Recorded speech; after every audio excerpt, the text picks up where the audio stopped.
ನಮಸ್ತೆ ಸ್ನೇಹಿತರೆ, ನಾನು ನಿಮ್ಮ ಪ್ರವೀಣ್. ಗುರುಭಕ್ತಿ ಯೂಟ್ಯೂಬ್ ಚಾನಲ್ಗೆ ಸ್ವಾಗತ ಸುಸ್ವಾಗತ. ಭಾಳಷ್ಟು ತಂತ್ರ ಮಂತ್ರ ಇತ್ಯಾದಿ ಪರಿಹಾರಗಳ ಜೊತೆಗೆ ಭಾಳಷ್ಟು ತರಗತಿಗಳನ್ನು ಕೂಡ ನಾವು ಮಾಡ್ತಾ ಬರ್ತಾ ಇದ್ದೀವಿ. ಈ ಬಾರಿ ಸ್ವಲ್ಪ ಬದಲಾವಣೆಗಾಗಿ ಜ್ಯೋತಿಷದ ತರಗತಿಗಳು ಭಾಳಷ್ಟು ನಮ್ಮದು ನಡೆದಿದೆ. ನಾವೇನು ಹೊಸದಾಗಿ ಜ್ಯೋತಿಷದ ತರಗತಿಗಳನ್ನು ಇವಾಗ ಮಾಡ್ತಾ ಇಲ್ಲ. ಆಲ್ರೆಡಿ ಮಾಡ್ಕೊಂಡು ಬಂದಿರುವಂಥ ತರಗತಿಯಲ್ಲಿರುವಂಥ ಕೆಲವೊಂದು ವಿಚಾರಗಳನ್ನು ಸೂತ್ರಗಳನ್ನು ನಿಮ್ಮ ಮುಂದೆ ಇಡ್ತಾ ಇದ್ದೀನಿ. ಕಾರಣ ಏನು? ಕಾರಣ ಒಂದು ವಿಷಯ ಏನು ಅಂತ ಹೇಳಿದ್ರೆ, ನಾವು ಜ್ಯೋತಿಷದ ತರಗತಿ ಮಾಡ್ತಾ ಇದ್ದೀವಿ, ಆಸಕ್ತರು ಪಾಲ್ಗೊಳ್ಳಿ. ಹೌದು, ಮಾರ್ಕೆಟಿಂಗ್ ಇರಬಹುದು.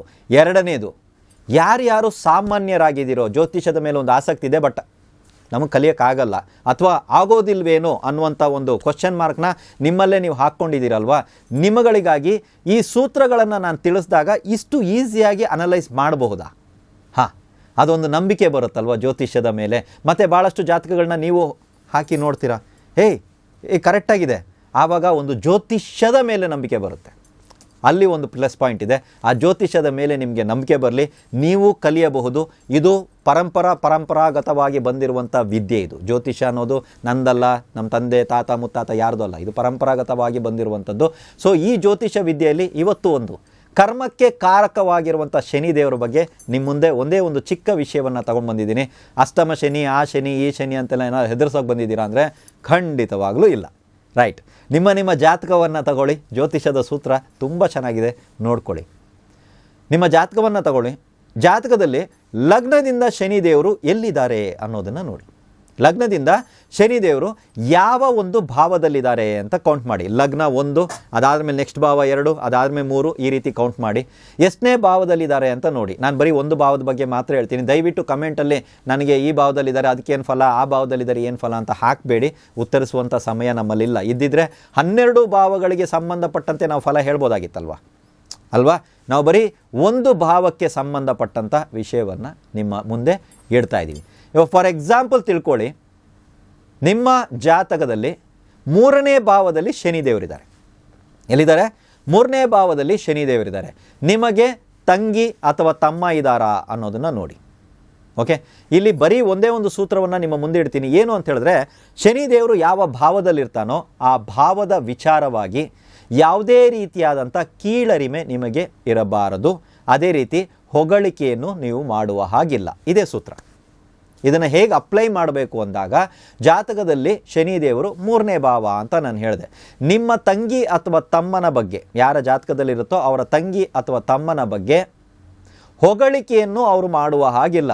ಬಹಳ ಚೆನ್ನಾಗಿ ನಮ್ಮ ತಮ್ಮ ಬಂದ್ಬಿಟ್ಟು ಎಲ್ಲ ಇದರಲ್ಲೂ ಸ್ಪೋರ್ಟ್ಸಲ್ಲಿ ಮಾತ್ರ ಸಖತ್ತಾಗಿದ್ದಾನೆ, ಎಷ್ಟು ಚೆನ್ನಾಗಿ ಪಾಲ್ಗೊಳ್ತಾನೆ, ಅವನದೇ ಎಲ್ಲ ಟ್ರೋಫಿಗಳು ನೋಡಿ, ಇದೆಲ್ಲ ಬಂದ್ಬಿಟ್ಟು ಅವನದೇ ಮೆಡಲ್ಸ್ಗಳು ಇರೋದು ಅಂತ ಹೇಳಿದ್ರೆ ಮುಗೀತು ಕತೆ. ಅವ್ರು ಮತ್ತೆ ಆ ಕಡೆಗೆ ಹೋಗೋದಾಗಲ್ಲ, ಡಲ್ ಆಗೋದಕ್ಕೆ ಸ್ಟಾರ್ಟ್ ಆಗ್ತಾರೆ. ಅಂದರೆ ನೀವೆಷ್ಟು ಹೊಗಳ್ತಿರೋ ಆತ ಅದಕ್ಕೆ ತದ್ವಿರುದ್ಧವಾಗ್ತಾರೆ. ಇದು ಒಂದು ಐತೆ ಮನೆಯಲ್ಲಿ, ಏನಕ್ಕೂ ಉಪಯೋಗ ಇಲ್ಲ. ಅಂದರೆ ಇದು ಕೀಳರಿಮೆ, ತೆಗಳೋದು ಅಂತೀವಿ ನಾವು, ಕರೆಕ್ಟಾ? ಸೊ ಶನಿದೇವರು 3ನೇ ಮನೆಯಲ್ಲಿದ್ದಾಗ ನಮ್ಮ ತಮ್ಮ ಅಥವಾ ತಂಗಿನ ನಾವು ತೆಗಳೋದ್ರಿಂದ ಕೂಡ ಅವರ ಜೀವನದಲ್ಲಿ ಬದಲಾವಣೆಗಳಾಗೋದಕ್ಕೆ ಪ್ರಾರಂಭ ಆಗ್ತದೆ. ನೆಗೆಟಿವ್ ಆಗುತ್ತೆ. ಹೊಗಳಿದ್ರೆ ನೆಗೆಟಿವೇ ಆಗುತ್ತೆ, ತೆಗಳಿದ್ರೆ ನೆಗೆಟಿವೇ ಆಗುತ್ತೆ. ಇದೊಂದು ನೆನ್ಪಿಟ್ಕೊಳ್ಳಿ. ಯಾವುದೇ ಭಾವದಲ್ಲಿ ಶನಿದೇವರಿದ್ದಾಗ ಆ ಭಾವದ ವಿಚಾರವಾಗಿ ನೀವು ಮಾತಾಡೋಂಗಿಲ್ಲ. ಏನೋ ದೇವರಿಟ್ಟವನಪ್ಪ ಚೆನ್ನಾಗಿದ್ದೀನಿ, ಏನೋ ದೇವರಿಟ್ಟವನಪ್ಪ ಚೆನ್ನಾಗಿದ್ದೀನಿ. ಆಸುಪಾಸಿನ ಜನಗಳು ಎಲ್ಲಪ್ಪ ಹೊಸ ಕಡೆ ಹೋಗಿದೆ ಅಂತೆ, ಅಕ್ಕಪಕ್ಕದವರೆಲ್ಲ ಸೆಟ್ ಆದ್ರೆ ಚೆನ್ನಾಗಿದ್ದಾರೆ, ಅಕ್ಕಪಕ್ಕ ಮನೆಯವರು ಅಂದರೆ ಎಲ್ಲರೂ ಚೆನ್ನಾಗವ್ರೆ. ನೀವು ಯಾವುದೇ ಕಾರಣಕ್ಕೂ ಪಕ್ಕದ ಮನೆಯವನು ಹಿಂಗೆ, ಎದುರುಗಡೆ ಮನೆಯವನು ಹಿಂಗೆ ಅನ್ನುವಂಥ ನೆರೆ ಹೊರೆಯವರ ಕೊರತೆಗಳನ್ನು ಮಾತಾಡುವ ಹಾಗೂ ಇಲ್ಲ. ಏನೇ ಒಂದಂದರೂ ಇಮ್ಮಿಡಿಯೇಟಾಗಿ ಓಡಿ ಬರ್ತಾನೆ ಗುರು ಪಕ್ಕದ ಮನೆಯವರು. ಏನೇ ಒಂದಂದರೂ ನಮ್ಮ ಮನೆ ಫಂಕ್ಷನ್ ಅವ್ರ ಮನೆ ಫಂಕ್ಷನ್ ಥರ ನಿಂತ್ಕೊಂಡು ಮಾಡ್ತಾರೆ ಅಂದರೆ ನಿಮಗೂ ಅವ್ರಿಗೂ ಜಗಳ ಸ್ಟಾರ್ಟ್ ಆದಂಗೆ ಲೆಕ್ಕ. ನಿಮ್ಮನ್ನು ಅವ್ರು ಮುನಿಸ್ಕೊಳ್ತಾರೆ, ಇಷ್ಟು ದೂರ ನೀವು ಹೋಗ್ಬಿಡ್ತೀರಾ. ಅರ್ಥ ಆಯ್ತಲ್ವಾ? ಸೊ ಹೊಗಳಿಕೆ ಮತ್ತು ತೆಗಳಿಕೆ, ಶನಿದೇವರು ನಿಮ್ಮ ಜಾತಕದಲ್ಲಿ ಯಾವುದೇ ಭಾವದಲ್ಲಿರ್ಬೋದು, ಆ ಭಾವಕ್ಕೆ ಸಂಬಂಧಪಟ್ಟಂತೆ ನೀವು ಯಾವುದೇ ಕಾರಣಕ್ಕೂ ಹೊಗಳಬಾರ್ದು. ನೆನ್ಪಿಟ್ಕೊಡ್ರಿ, ಯಾವುದೇ ಕಾರಣಕ್ಕೂ ಹೊಗಳಬಾರ್ದು. ಫಾರ್ ಎಕ್ಸಾಂಪಲ್ ಇನ್ನೊಂದು ಹೇಳ್ತೀನಿ ಕೇಳಿ. 9ನೇ ಭಾವದಲ್ಲಿ ಶನಿ ಇದ್ದಾರೆ. ನಮ್ಮ ತಂದೆಗೇನಪ್ಪ ಚೆನ್ನಾಗವ್ರೆ, ನನಗಿಂತ ಗಟ್ಟಿ ಮುಟ್ಟ ಇದ್ದಾರಪ್ಪ, ಮನುಷ್ಯ ಬೆಳಿಗ್ಗೆ ಎದ್ಬಿಟ್ಟು ಎಷ್ಟು ಓಡಾಡ್ತಾರೆ ಗೊತ್ತಾ, ನಾವು ಓಡಾಡಿದ್ರೆ ನಮ್ಮ ಶ್ವಾಸು ಫುಲ್ಲು ಗಾಳಿ ಬಂದ್ಬಿಡುತ್ತೆ, ಆಗ್ತಾಯಿಲ್ಲ, ಉಸಿರಾಟ ಆಗಲ್ಲ, ಸುಸ್ತಾಗ್ಬಿಡುತ್ತೆ. ನಮ್ಮ ತಂದೆ ಸಖತ್ತಾಗವ್ರೆ, ಆಯಿತು 2ನೇ ದಿನ 3ನೇ ದಿನ ನಿಮ್ಮ ತಂದೆ ಹಾಸಿಗೆ ಹಿಡಿದ್ರು, ಬೇಕಾದ್ರೆ ಚೆಕ್ ಮಾಡಿ ನೋಡಿ, ಹಾಸಿಗೆ ಹಿಡಿದ್ರು, ನಡೀತಾ ಇಲ್ಲ, ಮೊದಲಿನ ಥರ ಇಲ್ಲ, ಮೊದಲಿನ ಥರ ನಮ್ಮ ತಂದೆ ನಡೆಯಲ್ಲ, ಮೊದಲಿನ ಥರ ಓಡಾಡ್ತಾ ಇಲ್ಲ, ಮೊದಲಿನ ಥರ ಗಟ್ಟಿ ಇಲ್ಲ. ಅರ್ಥ ಆಯ್ತಲ್ಲ? ಆ ಭಾವಕ್ಕೆ ಸಂಬಂಧಪಟ್ಟಂತೆ ಹೊಗಳಿಕೆಯನ್ನು ಹೇಳಂಗಿಲ್ಲ, ತೆಗಳೋ ಹಾಗೂ ಇಲ್ಲ. ಇದನ್ನು ಮನಸ್ಸಲ್ಲಿ ಇಟ್ಕೊಳ್ಳಿ. ಇದನ್ನು ಇಲ್ಲಿ ಯಾವ ವಿಷಯಕ್ಕೆ ತಂದಿದ್ದೀವಿ ಅಂತ ಹೇಳಿದ್ರೆ, ಜ್ಯೋತಿಷ್ಯದ ತರಗತಿಗೆ ಸಂಬಂಧಪಟ್ಟಂತೆ ನಾವು ಈ ರೀತಿಯಾಗಿ ಜನಗಳಿಗೆ ಅತಿ ಕ್ಲೀನಾಗಿ ಒಂದು ಸರಳ ರೂಪದಲ್ಲಿ ಜ್ಯೋತಿಷ್ಯ ಅರ್ಥ ಆಗಬೇಕು. ಜ್ಯೋತಿಷ್ಯ ಅಂದ್ರೇನು ತುಂಬ ತಲೆಕೆಟ್ಟು ಹೋಗ್ಬಿಟ್ಟಿದೆ. ಆ ಸರಳ ರೀತಿಯಲ್ಲಿ ಅವ್ರಿಗೆ ಅರ್ಥ ಆಗುವಂಥ ಒಂದು ನಿಟ್ಟಿನಲ್ಲಿ ಜ್ಯೋತಿಷ್ಯಕ್ಕೆ ಸಂಬಂಧಪಟ್ಟಂಥ ತರಗತಿಯನ್ನು ನಾನು ಮಾಡ್ತಾ ಇದ್ದೀನಿ. ಆಸಕ್ತರು ನಮ್ಮ ಕಚೇರಿಗೆ ಸಂಬಂಧಪಟ್ಟಂಥ ಸಂಖ್ಯೆನ ನಾವು ಕೊಡ್ತಾ ಇದ್ದೀವಿ, ಅದಕ್ಕೆ ತಾವು ಕರೆ ಮಾಡ್ಬೋದು. ನಮ್ಮದೇ ಆದಂಥ ವಾಟ್ಸಪ್ ಗ್ರೂಪ್ ಇದೆ, ಅಲ್ಲಿ ನಿಮ್ಮನ್ನು ಸೇರಿಸಲಾಗುತ್ತೆ.